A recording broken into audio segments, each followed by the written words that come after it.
Bismillahirrahmanirrahim. Assalamualaikum warahmatullahi wabarakatuh.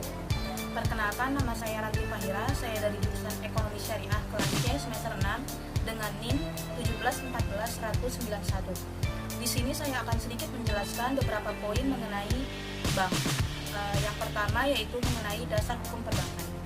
Dasar hukum perbankan terdapat dalam Undang-Undang Nomor 10 Tahun 1998 tentang perubahan atas Undang-Undang Nomor 7 Tahun 1992 tentang perbankan. Menurut undang-undang tersebut, perbankan adalah badan usaha yang menghimpun dana dari masyarakat dalam bentuk simpanan dan menyalurkannya kepada masyarakat dalam bentuk kredit atau bentuk-bentuk lainnya dalam rangka meningkatkan taraf hidup orang banyak, yaitu dasar hukum perbankan syariah.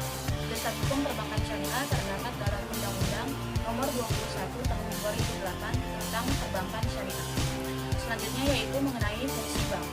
Sesuai dengan pengertiannya, fungsi bank ada tiga, yaitu yang pertama menghimpun dana dari masyarakat, yang kedua yaitu menyalurkan dana kepada masyarakat, dan yang ketiga memberikan jasa layanan lalu lintas pembayaran dan jasa layanan perbankan lainnya. Selanjutnya saya akan menjelaskan mengenai jenis-jenis bank berdasarkan fungsinya. Jenis bank berdasarkan fungsinya tertulis dalam Undang-Undang Nomor 14 Tahun 1967. Jenis-jenis tersebut yaitu yang pertama adalah bank sentral. Bank sentral ini bertanggung jawab atas kebijakan moneter di suatu negara. Dan di Indonesia, bank sentral dipegang oleh Bank Indonesia atau BI.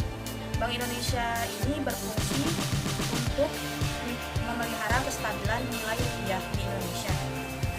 Yang selanjutnya yaitu bank umum.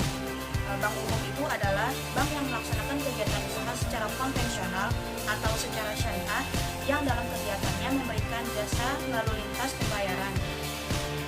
Bank ini bersifat komersil atau mencari keuntungan.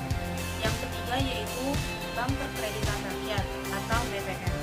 BPR adalah bank yang melakukan kegiatan usaha secara konvensional atau secara syariah yang kegiatannya tidak memberikan jasa lalu lintas pembayaran.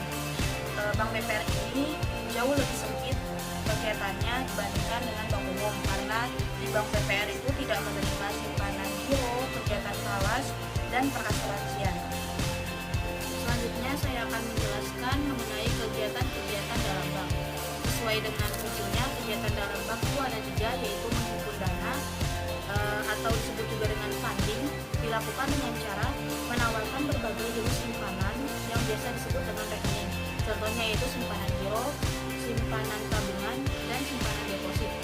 Yang kedua yaitu menyalurkan dana atau lending, dilakukan dengan memberikan pinjaman berupa kredit kepada masyarakat.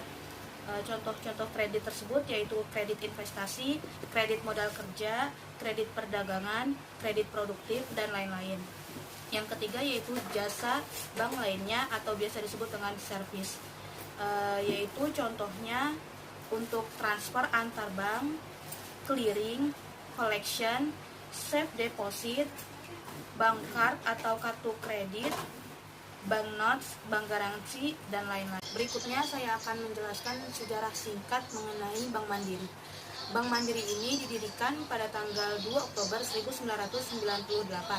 Pada saat itu Indonesia mengalami krisis ekonomi sejak tahun 1997. Untuk menanggulanginya, pemerintah melakukan restrukturisasi pada bank, yaitu bank umum, bank swasta, maupun bank pemerintah, dengan mendapatkan bantuan dari IMF atau International Monetary Fund, Bank Dunia, dan ADB atau Asia Development Bank. Bank Mandiri juga mengalami restrukturisasi, di mana 4 bank digabungkan menjadi satu bank.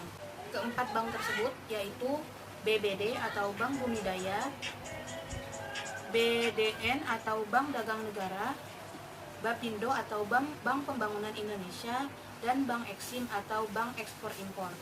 Penggabungan 4 bank tersebut lalu secara resmi digabung pada tanggal 31 Juli 1999. Demikian sedikit mengenai bank yang bisa saya sampaikan.